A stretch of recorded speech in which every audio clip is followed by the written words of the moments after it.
This conference will now be recorded. Let's call the meeting to order. Do you want to take the roll, please? Mayor Zakowski. Here. Alderman Kittle. Here. Alderman Vreese. Here. Alderman Weinmeier. Here. Alderman Montello. Here. Alderman Volkert. Alderperson Kraft. She has joined us online. Pledge of Allegiance.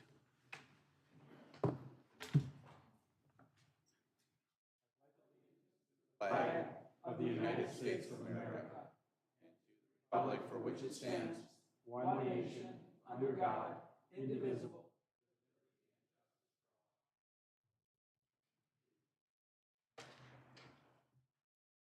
Your motion to adopt the agenda as proposed. I'll make that motion. Second. All in favor, say aye. Aye. Opposed? So moved. Public comments. We only have one, but it's not that we can talk about tonight because it's not on the agenda. But if you want to get a hold of Eric Evenson, our Public Works Director, that's Pam Fricky, is that? Yeah, you can get a hold of Eric Evenson. He's our Public Works Director.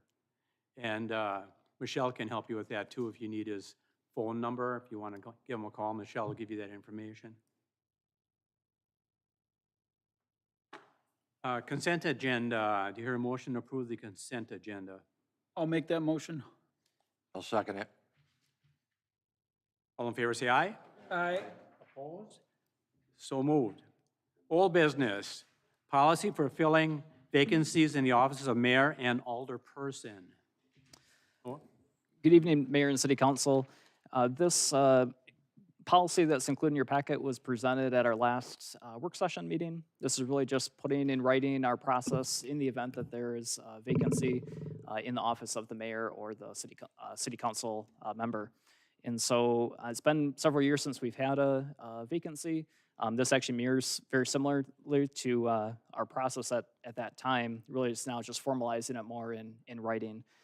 So essentially, this policy outlines our notification process. So we would take a few weeks to notify the community about a vacancy, city newspaper, city website, our social media page. There's an application form, and then that application would come to the city council. So ultimately, it's a city council appointment to fill the remaining term. So again, whether it be 6 months, 1 year, depending on the position.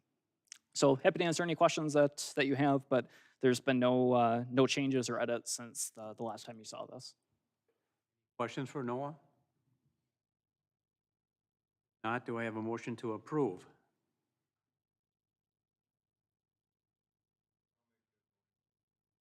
Second. Take the roll, please. Alderman Kittle. Yes. Alderman Vreese. Yes. Alderman Weinmeier. Yes. Alderman Montello. Yes. Alderman Volkert. Alderperson Kraft. Motion passes. Next item, Ordinance 600, Ethics Board. Noah? So this item was also presented at the work session meeting. So this is an update to the city ordinance outlining the ethics board. So this really covers everything from the makeup of that board, how complaints are handled, and really this is in regards to conduct for board and commission members and elected officials. So again, there's been no revisions to this since the work session meeting. That was really just kind of a first reading at our work session. So it's been prepared, it's been reviewed by legal counsel, and again, happy to answer any questions that you might have. Noah?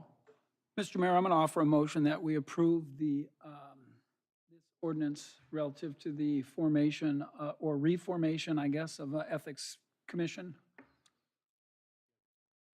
I'll second. Any further discussion? If not, take the roll, please. Alderman Vreese. Yes. Alderman Weinmeier. Yes. Alderman Montello. Yes. Alderman Volkert. Alderperson Kraft. Yes. Alderman Kittle. Yes. Passes. Next item, Fundraising Policy. Noah? I can. You want to take that? Yeah. Sure. Good evening, Mayor and Council. This fundraising policy was brought forward during the June work session and discussed. Again, this policy covers efforts that revolve around fundraising and the activity, the stewardship of those funds, the process and duration of such fundraising activities. We've just done some cleanup in regards to the language and the process. There was feedback during the work session underneath some of the standards, bullet point number 4, which that language has been stricken based upon that feedback at the work session. So if there are any other questions, would be happy to address those of the council. Otherwise, we would recommend. This wasn't a standing policy previously as well. Policy. Not to hear a Mr. Mayor, motion. I'll offer a motion that we approve the fundraising policy as it's been presented. I'll second it. Roll, please. Alderman Weinmeier, Yes. Alderman Montello, Yes. Alderman Volkert, Alderperson Kraft, Yes. Alderman Kittle, Yes. Alderman Breeze. Yes. Motion passes. New business. Preliminary plat application, Gloverdale. And council. This application was formally reviewed at the Plan Commission meeting this month. So I'm going to go over some of the big points. This application for Gloverdale was submitted by TEG Land Holdings, also known as Twin Cities Land Development, on behalf of Creative Home Construction for this preliminary plat for Gloverdale. The Gloverdale property consists of 6 parcels, and this preliminary application is for the 3 northernmost parcels. The 3 northernmost make up 47 of the 196 total acres at the Gloverdale property. The property is adjacent to County Road A, and it's west of the Woodland Creek development. You probably know this property because it was the former turkey farms. And the proposed plat provides for 60 single-family lots. The future land use map, which is found in our comprehensive plan, guides the site for low-density residential, and so this proposed development is consistent with our future land use map. It's also consistent with our zoning. When the parcels were annexed into the city from the town of Richmond in 2022, they were assigned a Z2 suburban district, and so this low-density residential neighborhood is consistent with our zoning. For surrounding uses, to the north, we have the Willow River Bluffs development. To the east, we have the Woodland Creek development. To the south, it's currently vacant, and it was a former turkey farms. And then to the west, we have the Willow River and agriculture. So this proposed development is compatible with surrounding uses and unlikely have an adverse effect on future development of surrounding properties. As far as access, the site has one access point out onto County Road A, directly across from the Creekwood Drive or the Woodland Creek subdivision. In March of 2023, Alliant Engineering constructed a traffic study and found that this new development, again of 60 single-family homes, would not warrant any additional traffic improvements at this time. However, future phases of the development may warrant additions or improvements to the roads. And of course, any improvements for the road, since it is a county road, are subject to approval by the St. Croix County Highway Commissioner. For streets, we have one street that runs again off of County A. There's a little loop up to the north with some houses in the middle, and then a cul-de-sac in the northwest corner. There will be one sidewalk that runs along one side of the street. And then an improvement, or there are 2 improvements that we recommend, or conditions that we'd like to recommend. The first one is adding a crosswalk from the main entrance across over to Creekwood Drive. So that way the residents can access the park and the newly constructed County A trail that was just paved. And then the other recommendation is to add a paved trailhead between Lot 12, Block 1, and Lot 1, Block 2 to connect to the future development. And that break where the trailhead would go in, yep, is right there that you can see on the screen.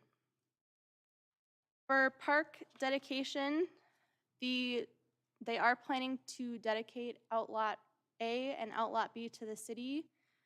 However, not for the purpose of parkland dedication. It's going to be dedicated for stormwater and wetland preservation. And Outlot A on the screen is all of that northern and southern property. And then Outlot B is that smaller section in the middle, as shown on the screen. And again, the applicant will still need to pay the park impact fee in lieu of parkland at the time of the building permit submissions. And then the nearest park will be the Woodland Creek Park, which is again across from the road and would be accessible by that pedestrian crossing. The water, sewer, and stormwater were all reviewed by staff and our consultant, and the conditions for those are listed in the memo. The development can be served by municipal utilities. So the recommendation from the DRC and the Plan Commission is to approve the Gloverdale preliminary plat with 37 conditions, which are listed in the memo. And as a reminder, this is a preliminary plat, so many of the conditions should be taken care of by the final plat. I'm happy to answer questions, and then we also have Noah and Beth as well to help out. I do have one question that I didn't ask the other day. Is this subdivision going to be, is there going to be one right below it? So why couldn't we have put a street through there so eventually there'd be two entrances or exits to this property? You know, where one of the lots are, why couldn't we extend the street? We did that on the new subdivision on 140th. We made them come through from the other subdivision, so there's actually two exits there. Is there a reason we're not doing that with this subdivision? Yeah, I can comment then. Really on the south of this phase of the development, you just get into wetland area. That's really the driver and factor for that. So So there won't be there wouldn't be back-to-back houses access there to then? the, no, but they would be a few, future phases of the development to the south. But really in this case, there's wetland on the south and actually a little bit on the northeast of this as well. So hence there's only the one access point as well off of A. Okay. So, but yeah, otherwise we would look to, similar to that development you referenced, we'd have, look for a future connection for the next phase. Okay. I've got a couple things. Would the trail on Willow River Bluffs be connected to a trail system underneath this along the riverbed? I mean, is that possible? It wouldn't be, again, just because of the wetland. We can get through there. There's the current trail is kind of more of a nature trail, just kind Yeah. of makes a loop through there. But unless you had boardwalks and made but a lot of that's going to flood in the Yeah. spring. So again, in this case, they're not dedicating parkland, but there would be some land dedicated to the city. It just really wouldn't be buildable or Yeah. usable. So, but potentially in winter though, Yeah. if snowshoes, cross-country skis, that kind of thing. And I know we talked about this at the Planning Commission meeting, and I just want to make people aware that all the traffic problems that this could have, I don't think is going to be a problem yet. But I think in the future, with more development here, with 185th, with County Road A, it's getting really busy there. It's high traffic. So as long as we keep that in mind and keep the county, I know you meet with the county quarterly, is it? Just to keep in mind that we have had discussions about this, and I know it's their responsibility, but just so they keep us aware of, or we keep them aware of the developments going in and traffic issues. Yeah, and I think Amber had mentioned to the Plan Commission last week that they did a traffic impact analysis for this phase of the development, and to your comments earlier, really this phase of the development doesn't warrant that. But now, if you were to put a gas station, convenience store, or higher density commercial or higher density residential development there, then that may certainly expedite the process and need to put stoplights or a roundabout or something there, or to reduce the speed limit. Yep. Thank you. Hear a motion to approve preliminary plat application for Gloverdale with 36 conditions.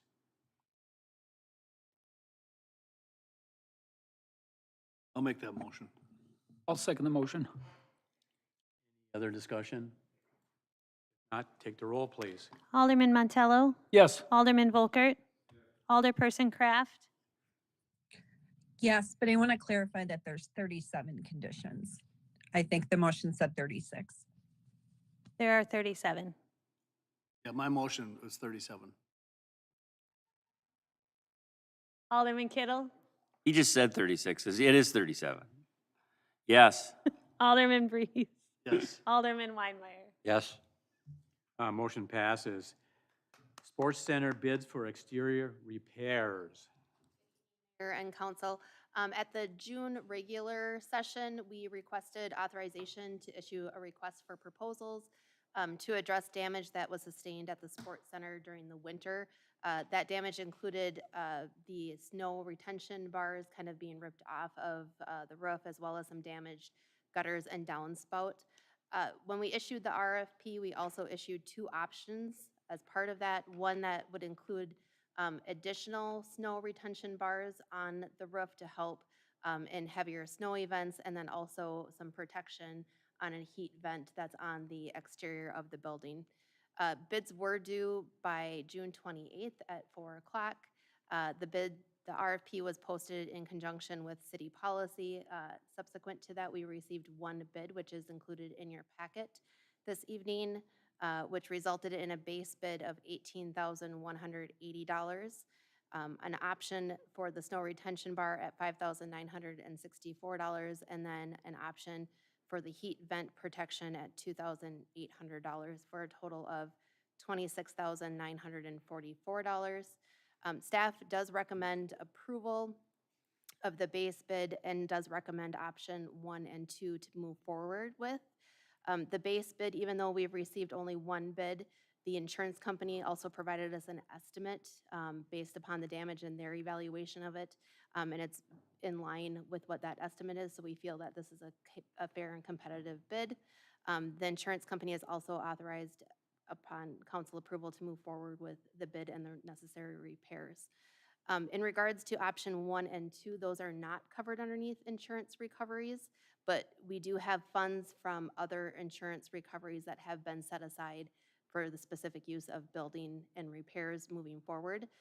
So we would recommend moving forward as well with option 1 and 2, and that would come from carry forward funds from insurance recoveries.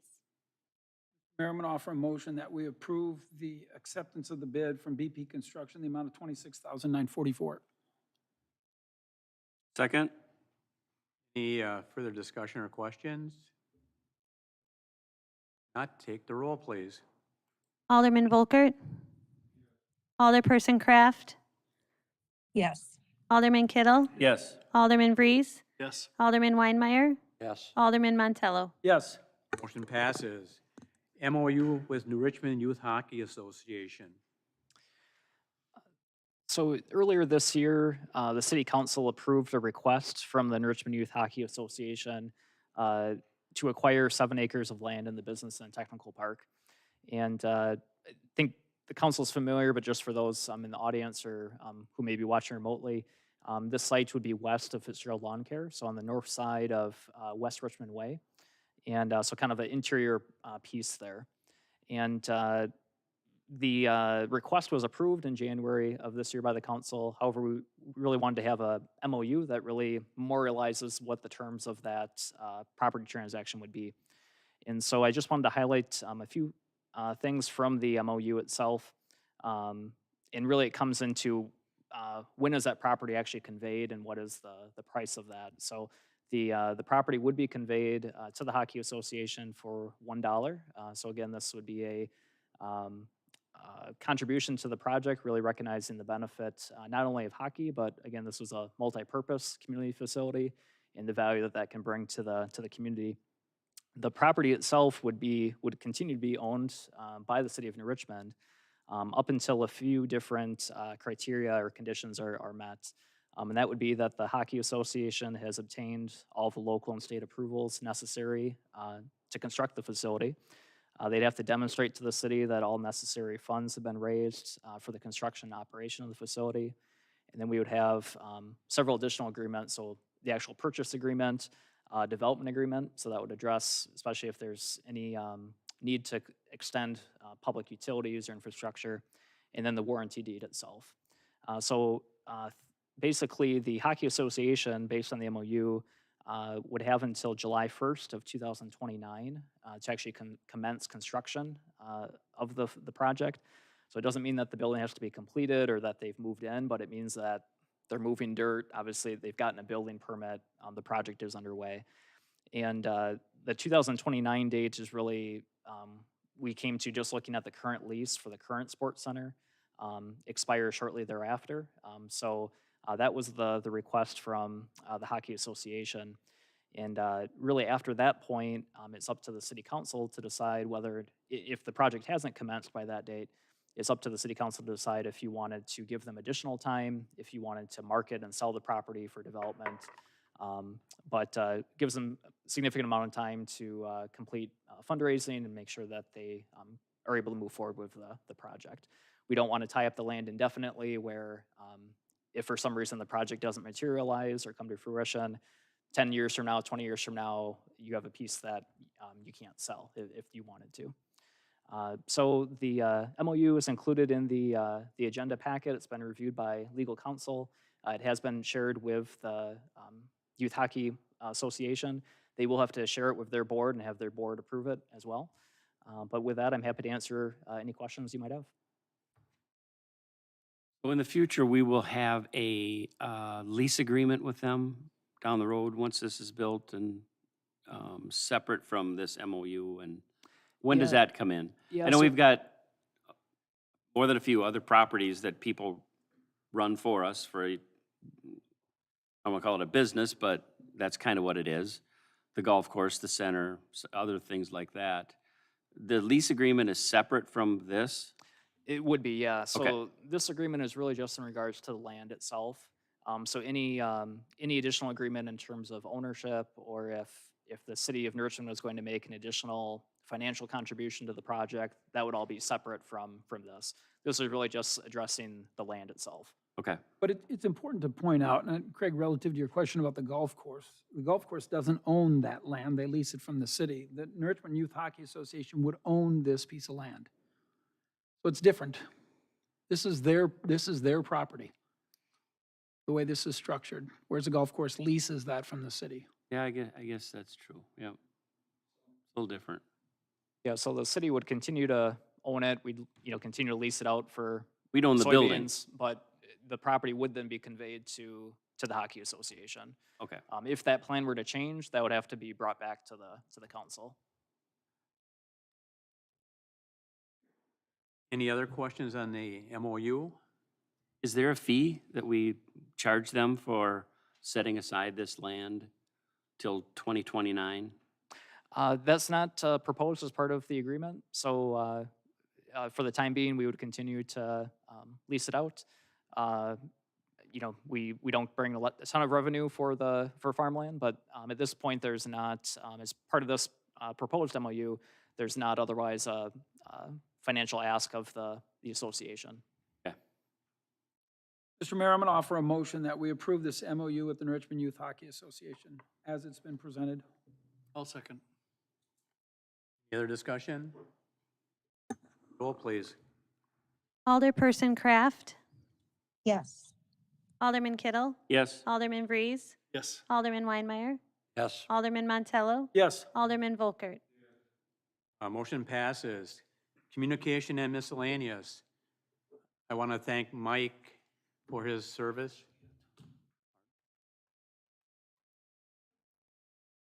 Still want to thank Mike for his service to the community. A lot of times we didn't always agree on everything, but I think I always knew where Mike was coming from.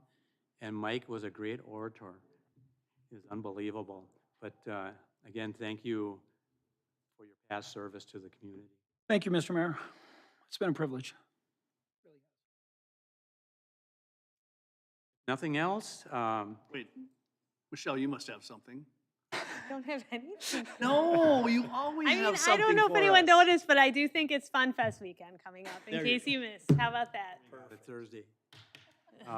Visit the St. Mary's booth, it's delicious. No, visit all the booths. But St. Mary's first. I'll be working there. Your motion go in closed session per state statute 19.851E. I'll make that motion. Second? Take the roll, please. Alderman Kittle, Yes. Alderman Breeze, Yes. Alderman Weinmeier, Yes. Alderman Montello, Yes. Alderman Volkert, Alderperson Kraft. Yes. We're in closed session. This conference is no longer being recorded.